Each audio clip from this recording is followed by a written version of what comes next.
Hello, I'm Jon Gilbert. I'm the bibliographer of Ian Fleming, who is famous as the creator of James Bond.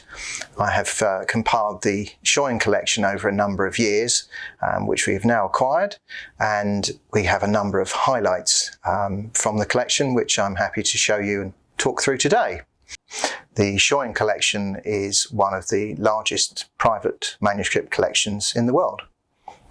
The Schøyen Collection is a comprehensive archive of material covering the literary James Bond, including Ian Fleming's research notes and correspondence, typescripts, corrected proof copies, a full set of first editions inscribed, additional signed copies of the later Bond novels and other authors, and material relating to Ian Fleming's other published books such as Chitty Chitty Bang Bang. Highlights include the original typescripts for 4 James Bond stories. Now, the majority of Ian Fleming's typescripts and manuscripts are held at the University of Indiana. They're special collections at the Lilly Library. This was acquired after Fleming's death in the early 1970s. During the production stage for each book, a few additional copies, typescript copies, were produced from the manuscript. The typescripts rarely come up for sale, but in this collection we have not just 1 but 4. This is one of the highlights. This is the original typescript for the final Ian Fleming James Bond novel, The Man with the Golden Gun. This was a posthumous release, but the very first draft being produced in 1964, his last work on James Bond. It was then seen, shall we say, by the writer Kingsley Amis, who had an interest in James Bond and was at the time producing the James Bond dossier, a reference book on James Bond. Then we move to the inscribed books in the collection. One of my favourites being the copy of Thunderball that Ian Fleming presented to the playwright Noel Coward, who was a neighbour of Ian Fleming's in Jamaica, a close personal friend, and an early reader of many of the Bond novels. We have signed presentation copies of every Bond novel published during Ian Fleming's lifetime, in addition to inscribed copies of his other non-Bond works. This is the first in the series, Casino Royale. And this one is inscribed to the power behind the publisher's throne from the author. So clearly somebody rather high up at Jonathan Cape, the publisher. Another example here is Moonraker. This is the 3rd book in the series, the earliest books being the scarcest in terms of numbers. They had the lowest print runs. And this one is To Gomer, to Take His Mind Off the Strike.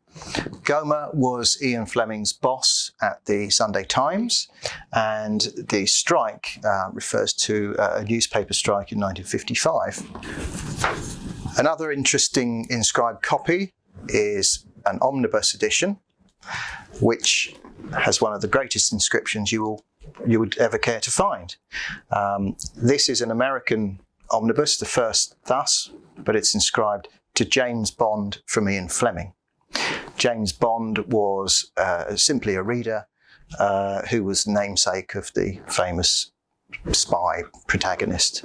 And he wrote to Fleming, his letter got through, simply a fan letter, and Ian Fleming was rather touched and sent him a couple of letters in correspondence.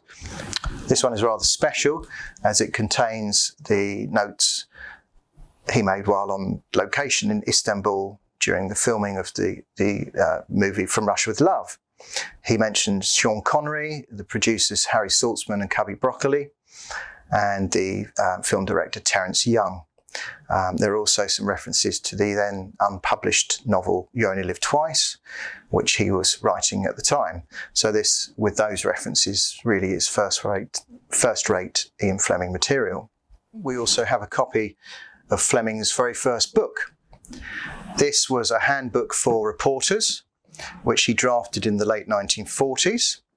It was given to employees of the Kemsley News Group, Kemsley I had alluded to earlier.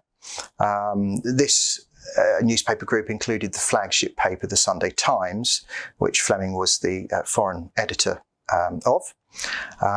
These books were meant to be returned when your employment ended, so they really are rather rare in commerce. Not only that, being his first book, this happens to be his very own copy.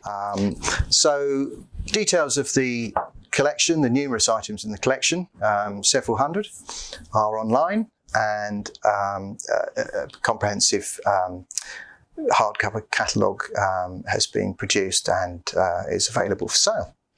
And that concludes my discussion of the Schøyen collection.